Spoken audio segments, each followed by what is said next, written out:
আসার সময় আমার জন্য রোল এনেছে আর ওর জন্য।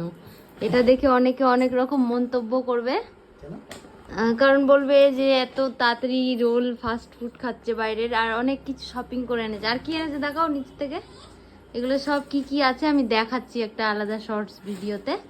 আগে এটা খেয়ে নিই। আর ও ওখানে হচ্ছে এখন সন্ধ্যাবেলা, এখন ওর একটু খেলা করার টাইম, তো আগে খেয়ে নিই তারপর খেলা করছি ওর সাথে। আর যারা এটার ব্যাপারে অনেক রকম মন্তব্য করবে তাদের বলি আমি ডাক্তারের সাথে কথা বলে তারপরেই খাওয়া দাওয়া করছি, যেহেতু পুচকি পেটে থাকতে সব কিছু খেয়েছিলাম, যার জন্য কোনো রকম সমস্যা হবে না বলেই বলেছে। আর রইলো বাকি হচ্ছে সসের কথা, এর মধ্যে সস নেই, সস ছাড়া রোল এটা আমার। চলো খাই।